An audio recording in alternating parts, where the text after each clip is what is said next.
Hello everyone, and welcome to the third part of our webinar series in partnership with Global Relay. My name is Gonzalo, I work for Refinitiv, and I will be your moderator today. Before moving forward, I just wanted to highlight some key rules for the webinar. This is a listen-in only webinar, and you can use your laptop, PC, voice controls to manage the volume. You can submit questions via the Q&A chat box during the webinar. Use the widgets at the bottom to discover the platform features. And there's a slide deck and a recording will be circulated after the webinar. Today, we will be exploring the trends on e-communication, the increase of regulatory demands, and the challenges they both bring to organizations, and how technology can help to mitigate them. To help us to go through these topics, we have Vince DeMasi, Regional Performance Director for Refinitiv, Alex Walker, the Head of Post-Trade FX Refinitiv, Don McElliott-Gott, VP Compliance from Global Relay, and myself, as I mentioned, Gonzalo, as your moderator. As a last note, before moving towards the topics we will be discussing, I just wanted to highlight the Global Relay Refinitiv partnership and for how many years we have been working together and how our customers rely on this partnership for compliant messaging archiving. This has been 13 years of partnership, and we moved last year to another step of our partnership. We're launching Refinitiv Compliance Archive, which we will be speaking a bit further down the road.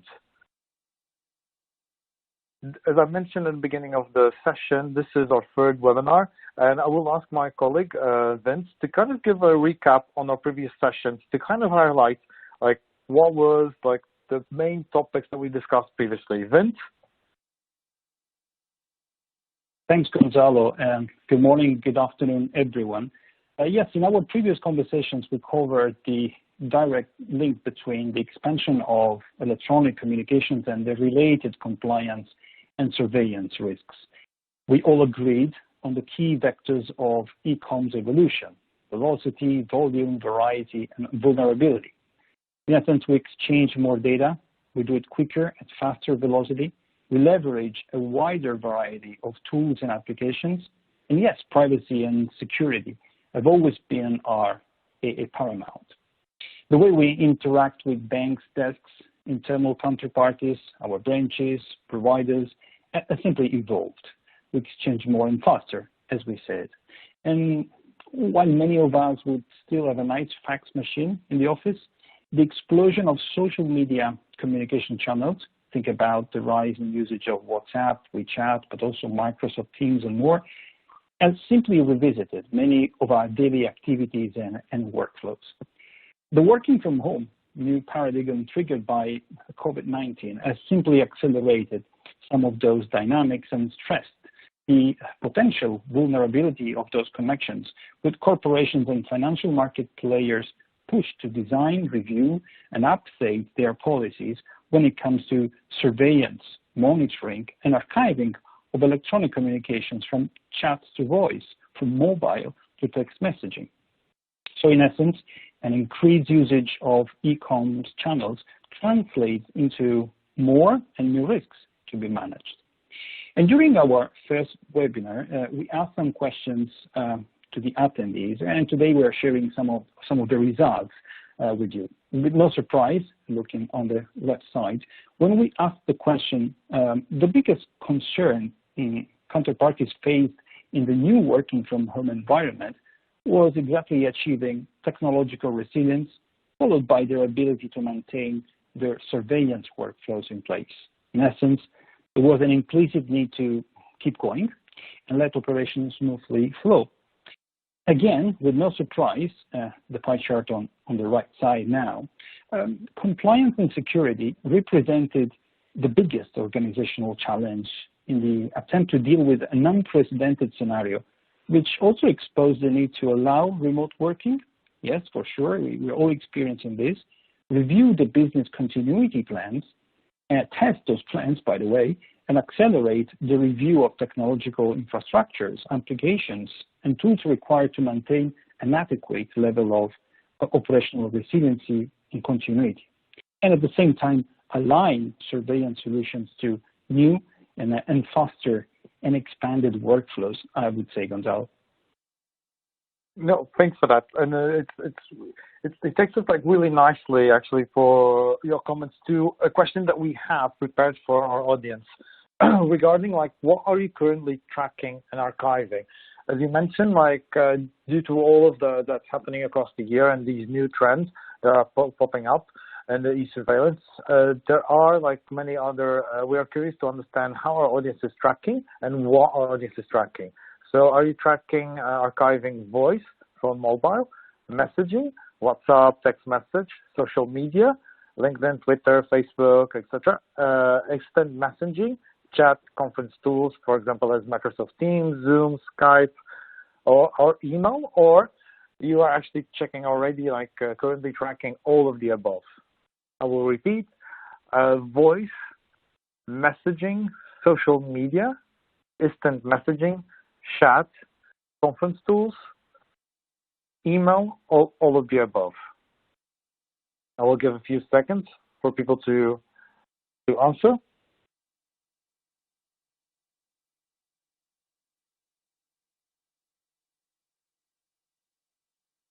So that's very interesting results. And I'm curious to see that most of the people are actually tracking like email and instant messaging. Don, do you have any comments towards this? Yeah, they are interesting results. No surprise with email being way up there. I am surprised to see social media being as low as it is, considering the amount of social media. LinkedIn is very highly used among our population, and voice being as high as it is. We get a lot of requests for it, but given the technological challenges around it, I thought there'd be lower response for people actually tracking and archiving voice and mobile activity. So that is surprising.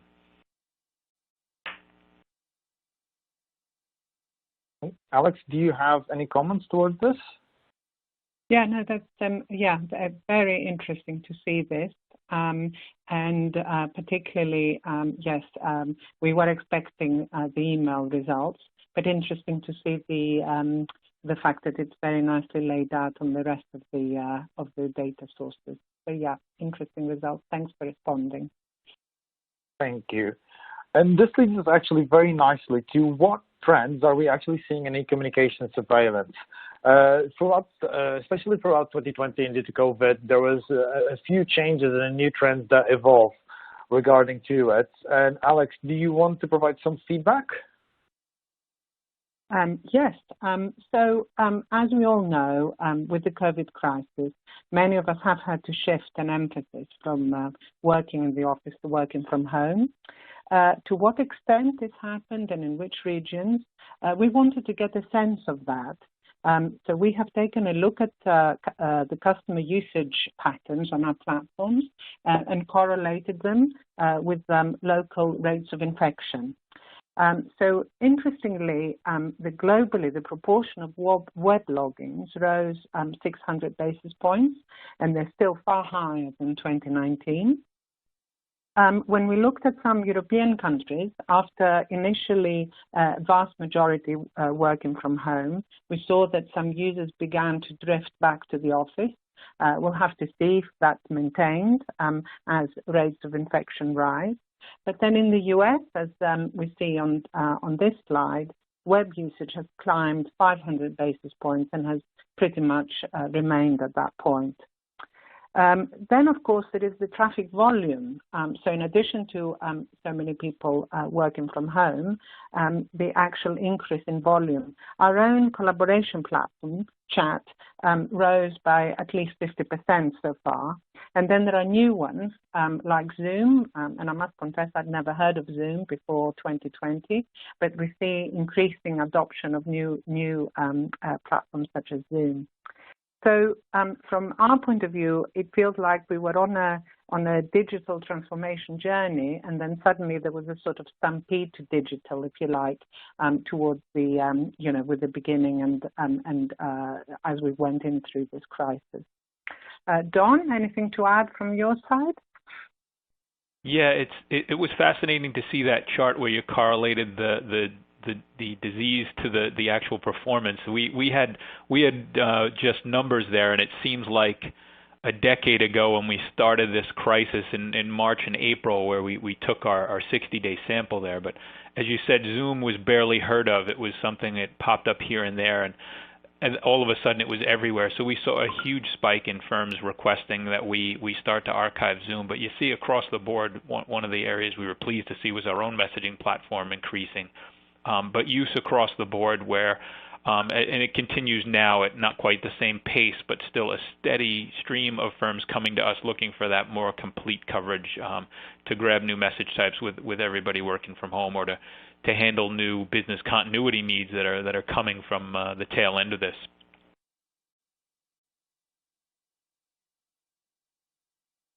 No, thanks for that.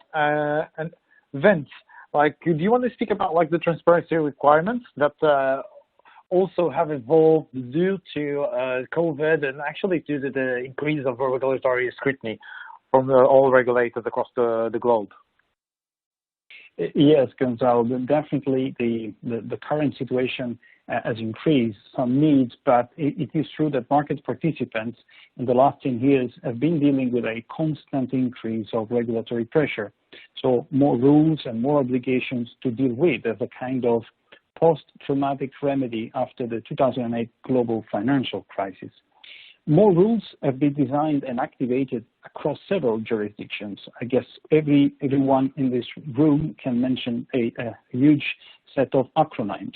And those new directives and regulations do translate into a new set of data to be stored, archived, and reported, with market players encouraged to move the trading activity into electronic venues and platforms, and do the same also in the way they communicate with their counterparties when it comes to communications, pure communication. Reason for that is extremely simple. If you want to dig on this, if you really want to control a complex ecosystem, you need more data points with increased granularity. The aim is to achieve a more transparent market. And transparency is indeed the real fil rouge of such a regulatory push, and does represent the real goal to be achieved if we accept the equation of more transparent markets translating into safer, more robust and efficient ecosystems able to cope with a new range of risks. And indeed, behind all of the new transparency obligations we have to deal with, from Dodd-Frank to MiFID II and privacy rules and more, the objective is to better read the market and what is happening, to trace every single move and deal and communication. With that traceability, allowing a better understanding of risk concentration, and so actively contributing to a safer market able to resist to a new crisis. Now, within this new trend driven by transparency and traceability objectives, electronic communication cannot be exempt.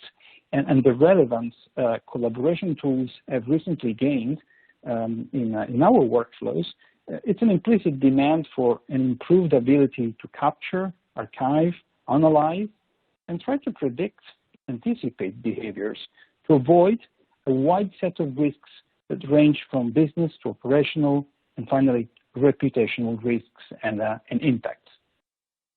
No. Oh, that's brilliant. Thanks, Don, and thanks, Vince, for your comments on this one. And Alex, it's really definitely interesting to see the correlation between the usage of one of our platforms and the increase of cases of COVID, and then to understand how, from a regulatory push, this has been moving across to a different world, let's go this way. And this leads us very nicely into our next question, and where we were asking the audience from a business perspective, what is the most important risk to be managed? Intellectual property, privacy data loss, bribery, corruption, human resources concerns, or industry regulation? I will read again. From a business perspective, what is the most important risk to be managed? Intellectual property, privacy data laws, bribery, corruption, human resource concerns, or industry regulations. I will give a few seconds.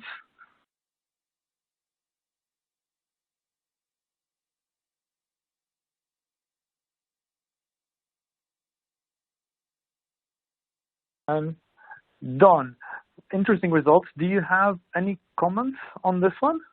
Are you surprised with the results so far? A little bit in, not in the ones that led. Industry regulations, of course, you expect, and privacy is a very hot issue right now. A little surprised to see human resources not on the board at all, because I have seen a bit of a wave of inquiries around some of the behavioral things, especially with some of the things in the news now with more behavioral concerns, the types of things that a human resource department would be concerned with. So to see that not show up at all, maybe it speaks to the makeup of our audience that that might be the case. I don't know, Vince, if you've seen anything different in your perspective. I would definitely agree, and I'm interested to see that the comments here. Definitely, from a regulatory perspective, complying with regulations is kind of not an option, right? And or better, it comes with risks if you go through that. But it's true that there is a set of risks that needs to be managed, and I would say that this leads quite nicely into some consideration I wanted to make on the reasons why and why we need to adopt an e-communication surveillance systems, and why is it important to track the activity in order to manage those risks and avoid basically those fines. We normally measure in our markets the size of the risk by the size of the fine sometimes that we get. I would say that overall the adoption of an e-communication surveillance system can be triggered by three relevant drivers. Regulatory compliance, as also stressed by the response of the audience, is definitely one, and it's big. And it's normally linked to a requirement to comply with specific jurisdiction rules, or, I would say, need to be able to better respond to authorities' investigations or inquiries, inspecting the trading activity or the conduct in the market. The second driver can be linked to increased adoption of industry codes of conduct, with the FX Global Code being one of the most important ones and related to the pure FX foreign exchange market, which is part of everyday activity in whatever corporations we work for, followed by the money market and the precious metals code of conduct. My take here is that financial market is not only about rules, but also about conduct and behaviors. So you need tools, we need tools to educate for sure, to inform, but also to enforce our policies and monitor the behaviors. And as a third driver, last but not least, adoption can be generated by the will of an organization to have a dedicated policy in place as a best practice, which is sometimes reactive as a consequence of a fine or a misconduct case, and sometimes more proactive, exactly to avoid those situations, learning from industry peers' experience or events happening in other industries and sectors. In any case, I would say whatever the driver is, adoption of e-communication surveillance solution looks to me as a nice insurance policy, right? To reduce business and reputational risks. Sometimes starting from, in our experience, from specific, more at-risk users or departments in the organization. It really depends on the nature of the business you carry on. If you think about healthcare, I mean, definitely nowadays there are departments which are more exposed. And if you start from a smaller group of people, then you normally expand to more or all employees in a kind of a land and expand approach. For sure, out of the three drivers, regulatory requirements played a big role in the recent years. This is something I think we can all agree on. Dan, what is your take on these, and what is the point of view from US? Yeah, absolutely. The firms we deal with are overwhelmingly answering to the FINRA regulator, so I like to use them as an example. And they do have rules that apply kind of broadly. So even firms and companies we work with that do not answer directly to FINRA still would be well served to kind of watch what they're looking for, because they do a good job of communicating their behavior, what they're going to be looking for. And even pre-events of this year, pre-COVID, it was always a good idea. We took the time to remind our customers about what FINRA says they're going to be looking for. They have a very distinct pattern. At the beginning of each year, they release an examination priorities letter that tells you what it is they're going to focus on for the year. And then at the end of the year, they release a findings and observations report that basically recaps the year and talks about all those fines they issued relating to the events they told they were going to be looking for. So it's like they're giving you the answers to the exam up front, and all you have to do is follow their lead. So one of the things they focus on every year are the use of digital communication channels, and in the remote working world we're in now, that becomes more relevant than ever. They did talk about the need to examine when firms are using new channels and are they using them compliantly. That involves document the use of the channel and documenting the monitoring and supervision of those channels. And then interestingly, they're adding in the suggestion that they're going to be looking for red flags that indicate the use of those quote-unquote prohibited channels.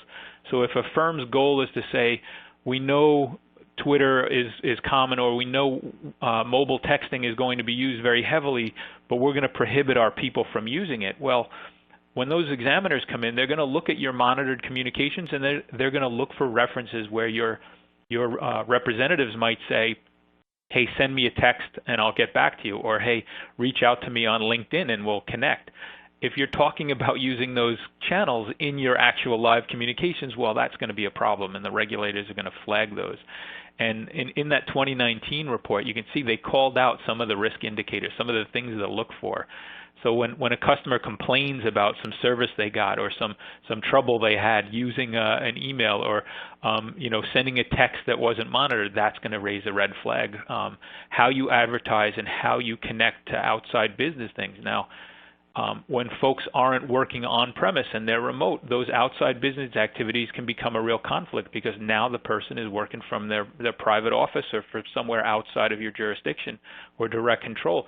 So now there's a little bit more risk about some of that outside business activity becoming a problem. And of course, with advertising now, you better not have any advertising that you're doing on a channel that you're not also supervising, because if a person reaches out in response to a channel on a social media advertisement and they reach out on an unsupported channel, that again could raise a red flag where the regulators are going to want to take notice of that activity that's happening on those channels. Now, it's not just the U.S. that this affects global as well. So there's an element of this that goes to MiFID. MiFID, the European side of the regulations, traditionally lagged a little bit behind FINRA. FINRA kind of set the tone early on, but with MiFID 2, the tables have turned quite a bit, and now you see quite a bit more stringent controls even on the European side than FINRA. They've almost leapfrogged over some of the FINRA requirements. So that's changed the game for folks that have a European presence or business in the EU. So yeah, Vince, I'll let you comment further on the MiFID 2 side. Yeah, thanks, Don. Indeed, if we cross the ocean for a second, the spectrum of obligation introduced by MiFID II is pretty wide, as we know, and it works across asset classes. But if we focus on pre- and post-trade transparency, the record-keeping and archiving requirements are quite relevant. We can all agree on the need to store trade details and phone conversations for a reasonable amount of time. I think we all did in the past in all trading environments. And it's a good practice. But MiFID II introduces a specific timeline for the depth of that storage, up to 7 years, and could not neglect the relevance of electronic communications in the wider definition, well beyond phone and trade tickets. In a Q&A published by ESMA, the authority in Europe, a section is dedicated to record keeping, and an answer is provided on the question which internal telephone conversations or electronic communications needs to be recorded. Now, 3 points quickly worth attention. It's about all conversations, phone or e-coms, that are intended to result in a transaction or relate to a transaction. So the spectrum is pretty wide. Secondly, when it comes to what, a pretty wide, although not exhaustive, list is made available, including instant messaging, mail, video conferencing, and more e-commerce data sources, including mobile device applications. And a third point, last but not least, is not just about simple storage. That is a key point on a dedicated machine, but it's about storage that needs to be secure, for sure, allowing search functionality and integrity of the data. Indeed, if you think about, we're storing a lot, but such amount of data generates little value if it cannot be analyzed with advanced analytics and search capabilities. And those systems need to be open to accommodate exactly that variety, growing variety in the e-commerce channels we mentioned before. Now, another thing I touched before, besides rules, conduct plays a big role in our activities. All in all, we are all humans, and the marketplace reflects who we are. So any attempt to better deal with new risks, to protect the market or companies or organizations from a new crisis and to make it safer and more efficient cannot underestimate the power of the underlying culture and the set of values. And conduct can indeed, I don't know if you agree, it can be considered as the glue that keeps together the nice bricks we place together, regulations, to protect from a new wave of crisis. Without that glue, conduct and ethics, those bricks can easily be pulled down.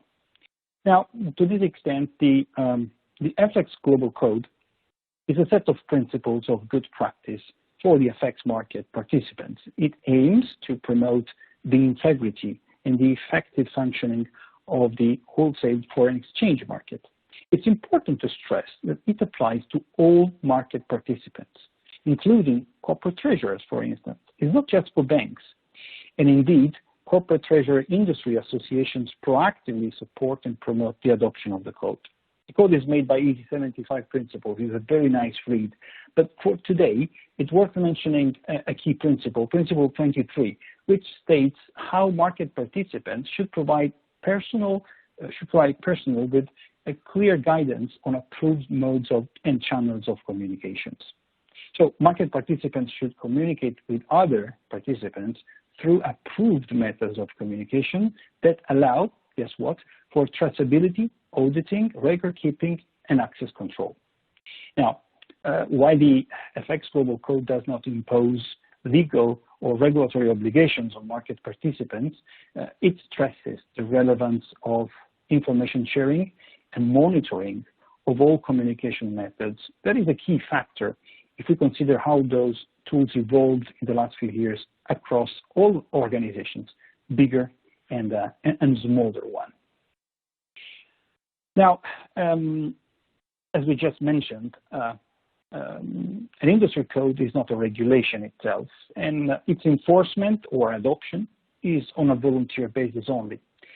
But as we all know, our market has also several rules in place, as we just mentioned, and rules to comply with to fight against misconduct cases.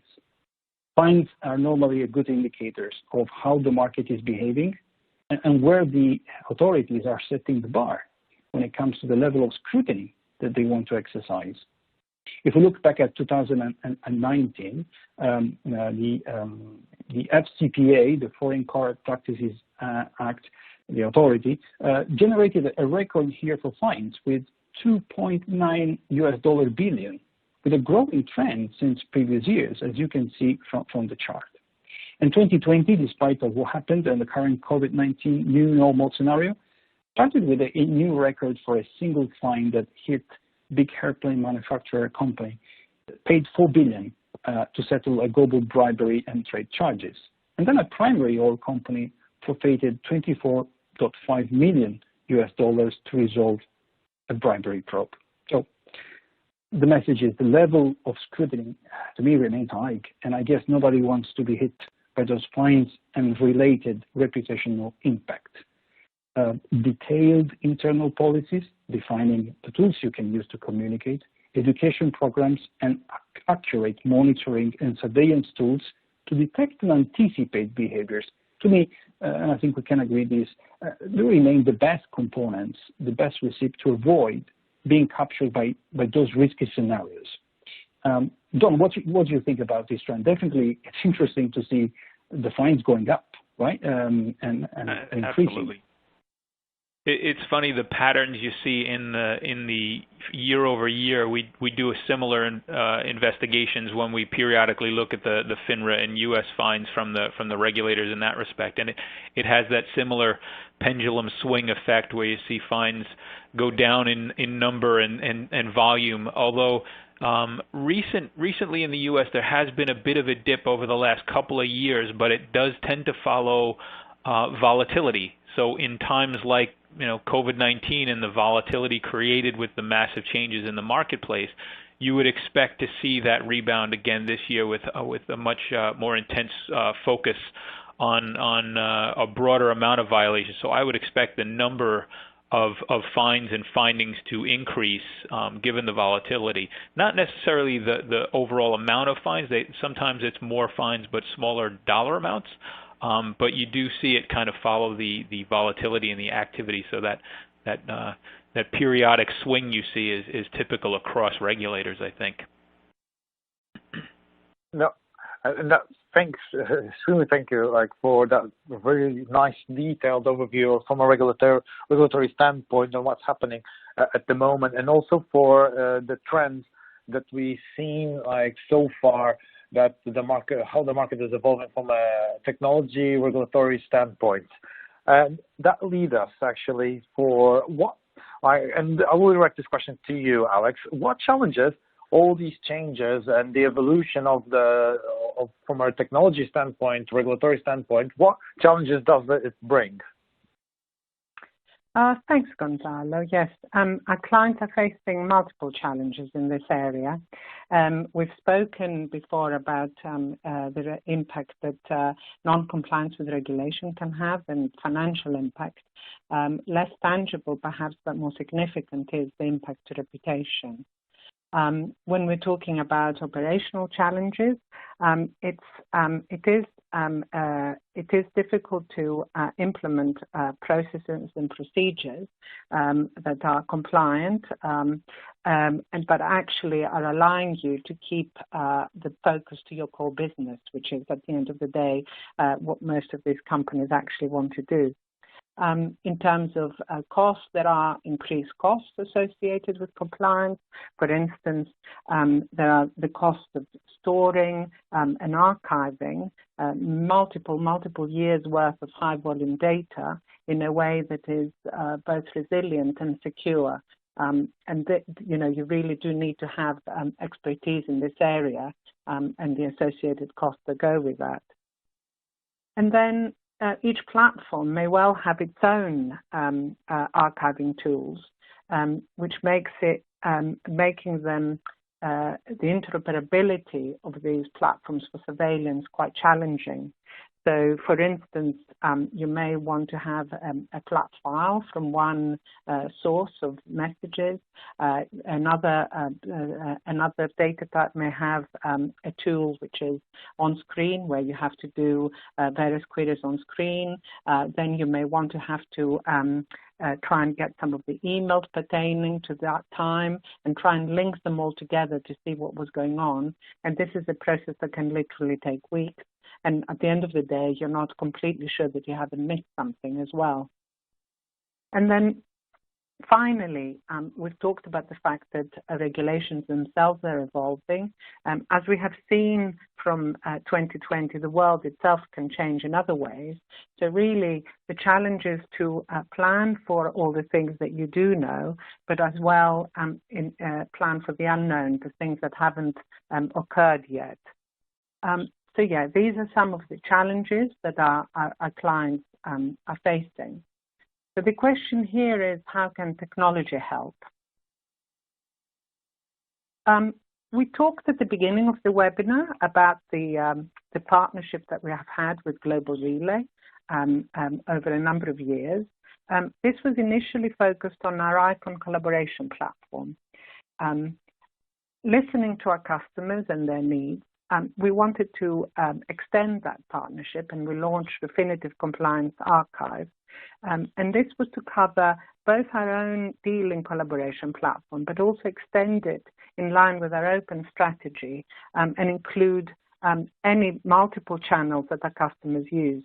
Sometimes these channels can be competitive to our own, but we wanted to make sure that we cover the needs of the whole enterprise.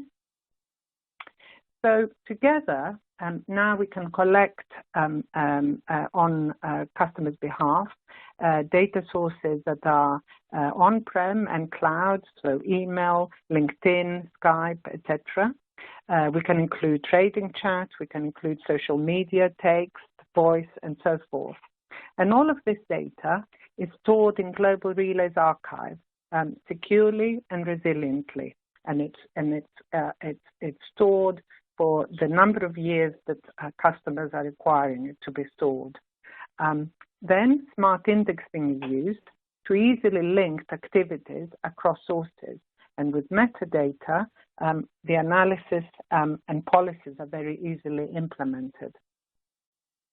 So what we have really tried to get across here is that we now have one GUI unifying perhaps over 50 data types that customers may want.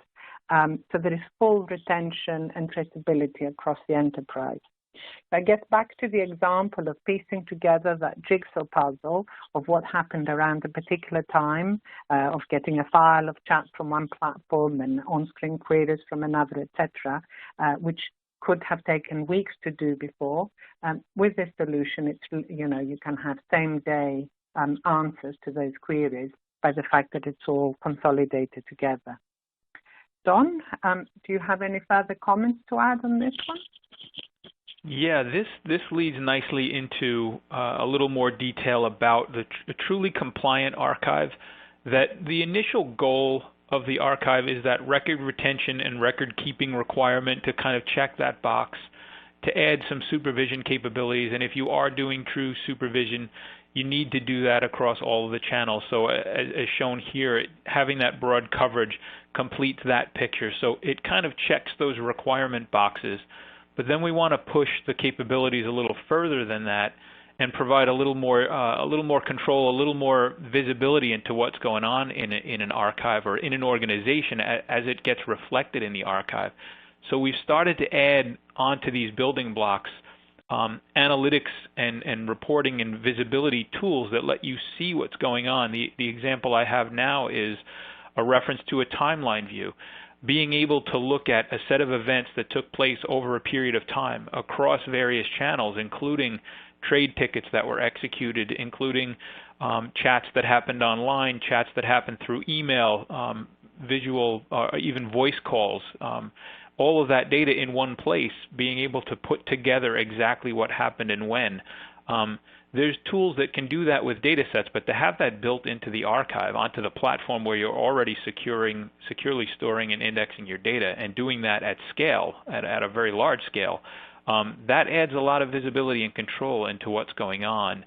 And then beyond that, there's the newer demands around machine learning. The stats here tell the story. I don't think it's much of a surprise that the usage and the demand for bringing machine learning tools into working on this data is increasing.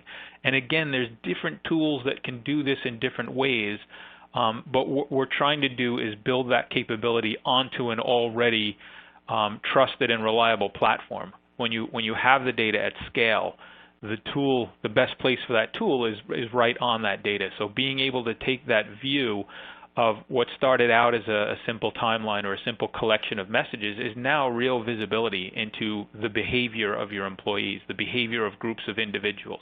How are they really communicating amongst one another?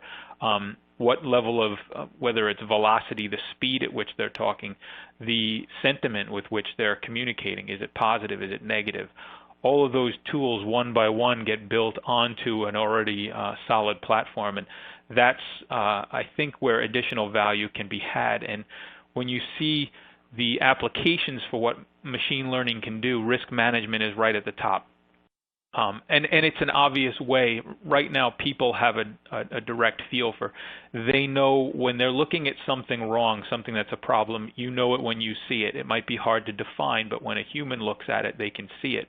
And the goal now is to take that really rich source of data, that has thousands of examples of positive and negative things that happen in an organization, and training a machine learning model that can recognize those things going forward. That's an extremely powerful tool.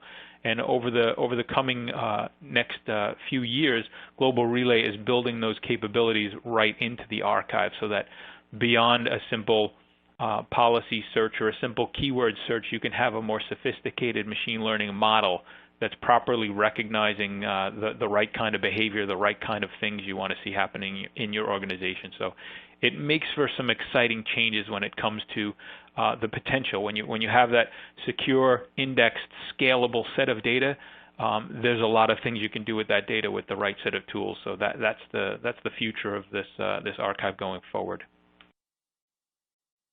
No, that is brilliant, and thanks, Don and Alex, for providing this feedback on how we can solve like the challenges that our customers are having at the moment, and how we can move forward, and about the view for the future. That's really interesting.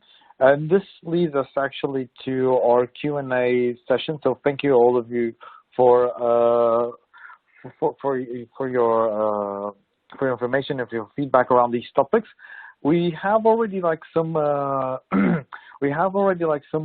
questions coming from the audience, but I will still incentivize you can do everyone in the audience to ask more questions if you want. Even if we don't answer them today, we will answer them after by email for one of the presenters. So please do make questions. We have the first question, and it comes very handy and very topical. As basically one of the questions is, if you wanted to go to your solution for the future, what do you recommend that I do about my past data? I think, Alex, can you take this one? Yeah, sure. Thanks, Gonzalo. So yeah, that's an interesting question. I guess the main answer is talk to us. It depends on the data types, etc., that you have had in the past. But certainly, if we can arrange for the data to be exported from your previous system, we can then look at importing it into our solution, so that you can have in one place sort of your legacy data as well as your future. But yes, let's talk further, and we can discuss data type by data type how we handle this one. No, thanks for that, Alex. And Don, I think this one will go for you. How easy it is to pull the trade records and all the media events related to it? Yeah, that's actually not a challenge that it used to be, because we have all of the data normalized into a single archive.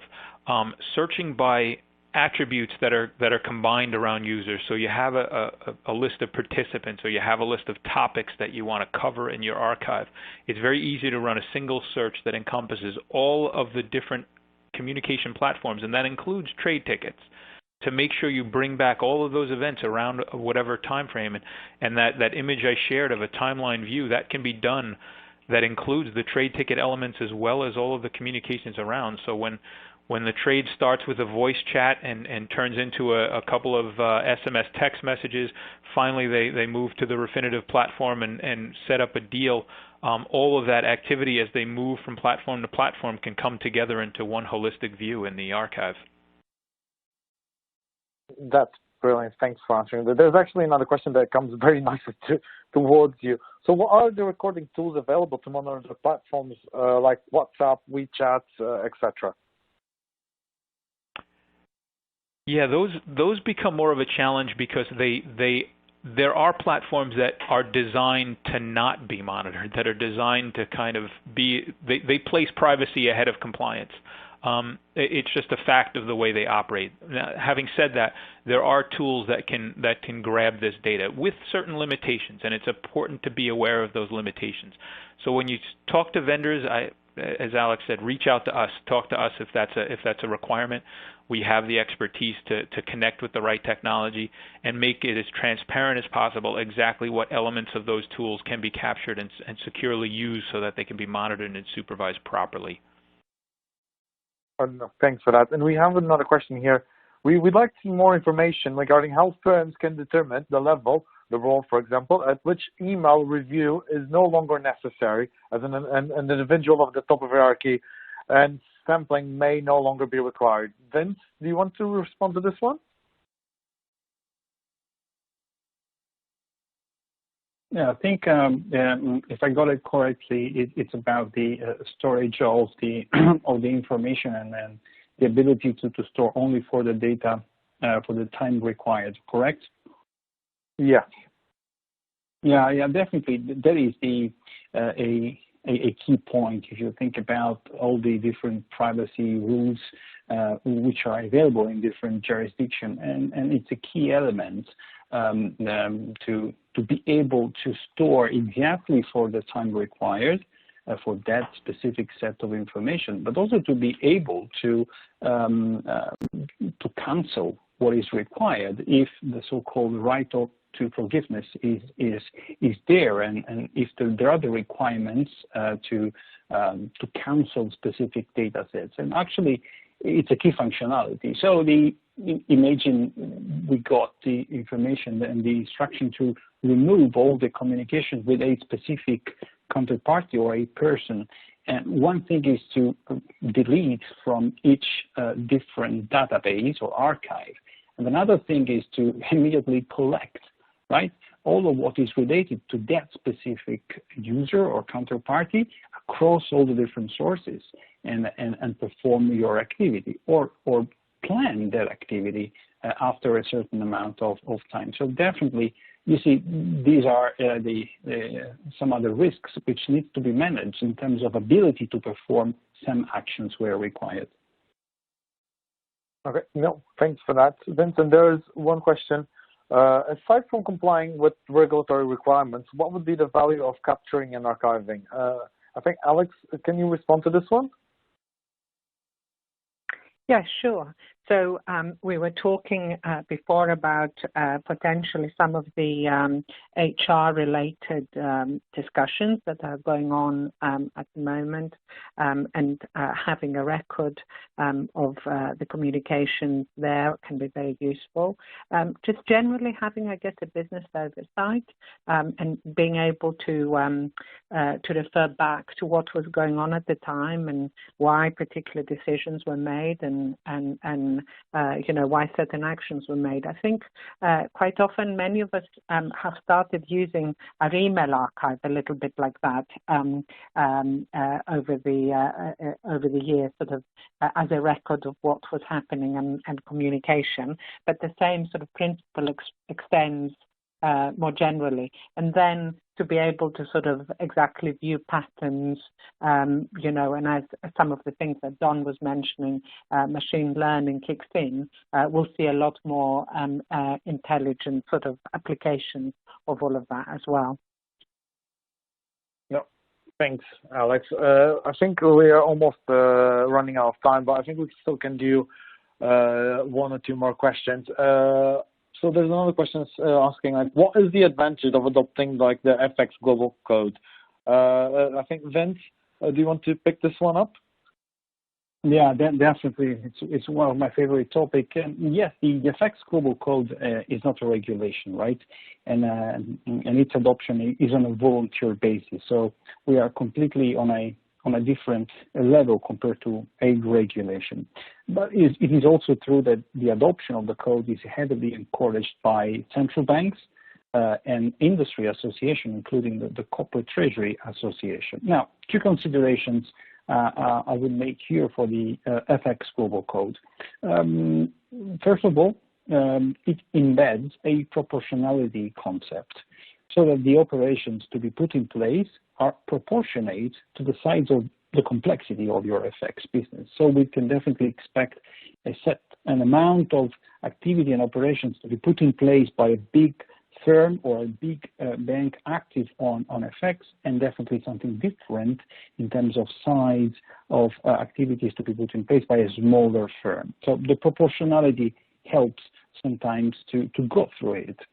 And the second consideration is that adoption is not only an opportunity to adopt those principles, include those principles in your workflow, but also could be a potential source of differentiation, competitive advantage, to be able to work on your adoption, to transform into an opportunity to ask questions to your counterparties you deal with, define and make clear statements about the communication policy you have in place, and assume the same happens on the other side. And finally, it's an healthy exercise, sometimes the code, to invest some time in learning for your employees, but also to revise the procedures and workflows, which sometimes request a need for a refresh or a reshuffle. Yeah, thank you, Vince, for that. We have another, I think we'll go for another 2 questions, and that will be it. We have another question. Which platform would you recommend to archive and evaluate data at end level of client service? Don, I think that one is going for you. Yeah, that's the kind of thing we're bringing into this archive, to be able to evaluate interactions with customers. With the use of the analytic tools currently in place today, you can see the level of interaction between sales teams and customers, the level of feedback direct from customers and who they're contacting with sales teams. You can even see relationship graph maps that show you the connectivity among groups and who reaches out to different users or different partners. It might even be an ecosystem of partners to the firm. So this tool can definitely help with that. I would strongly suggest the requester with that question to reach out to us. We can definitely help in that area. Perfect. And we're going to have like last question. So we would like additional information on how firms determine who needs to be reviewed within their organization. In other words, this is a long one, sorry. In other words, when someone is near the top of their organization hierarchy, what determines if their communications need to be surveilled? And if the person is at the top of the organization hierarchy, who would be conducting those reviews? Don, I think that will go to you. Sorry, I'll jump on that one. Yeah, that's an interesting one, and it's subjective. The regulators, especially in the U.S., are intentionally vague about this. I would say one key indicator is customer contact, direct customer contact, just as an automatic regulation. So if the person in question is in a role where they are reaching out directly and interacting directly with customers, then that's a no-brainer. In the case where they're no longer doing that and they're more senior, where they're doing more strategic and a kind of higher level activity, it becomes a little subjective. They might not be subject to every single policy in place, but there might still be some rules just for reputational risk on a firm to keep those policies applying to those users. And then review of that, of course, you need to be on a tool where you can specify exactly who's allowed to see those emails. Very sensitive topic of who's allowed to review the messages of the senior people. That's usually a single individual responsible for a very small handful of senior people. I've seen it where the one time the chief compliance officer logs into the tool is for that one and only case of they need to review the senior board members' messages. And it might be a very small number of things they're reviewing for, but they're the only ones qualified to see those messages and review them. So it is subjective. One thing I'd recommend, whatever your choice of action, document your reasons for it clearly, document the process you have in place, and then meet your documentation with your activity. Make sure you do what you document. As long as you have that kind of defensible documentation around it, the regulators look to see that you've thought it through, that you've made a decision, and you've documented your reasons, and then you follow along with that, you follow through with that plan. That goes a long way to showing them you're doing your due diligence. No, that's brilliant. Thank you, Don. I know this one is a very sensitive topic. And and with this, we will be closing. There's a couple more questions, but we'll be closing as we are almost about our time. And thanks, everyone, for the questions. They were very interesting, and it was very and thanks, Don, Alex, and Vince, for your feedback on them. I know it's always on the spot. We are moving forward with the webinar. We're almost about to close. So I will ask each one of the speakers to provide like a 30 seconds, 1 minute stop, catch up from this webinar. So Alex, can we start by you? Yeah, sure. Thanks, Gonzalo and everybody. It's been a real pleasure to connect with you over this topic. We wanted to get across that we're here to support our customers to simplify the complexity and this is a complex area. And I'm looking forward to connecting with you all again.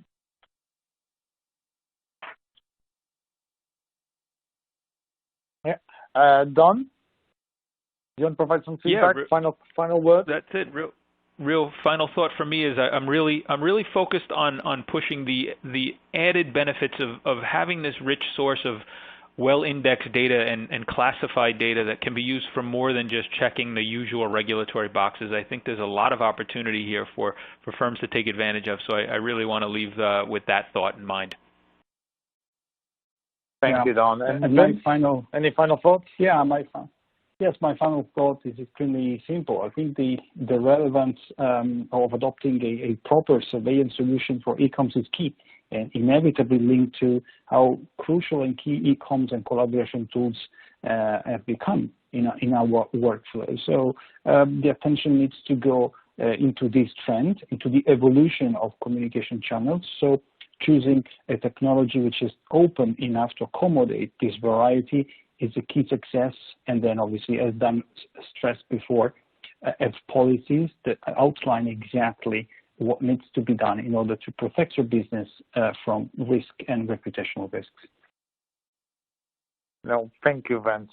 And thanks everyone for especially like Alex, Don, and Vince for participating in this webinar. It was really interesting to hear from all of you, and thank you all the attendees as well. What I wanted to say is that this webinar is recorded, and we will be answering all the questions that you made personally. And also I wanted to highlight that there's a report that we have on managing communication in the fragmented area that will address many of these topics that we just discussed. And also that if you have any more like requests or additional information to ask, please do reach us. Go to our website or contact your account manager. And that's it. I just wanted to say thank you for participating, and I'm sure we'll be speaking soon. Have a nice day.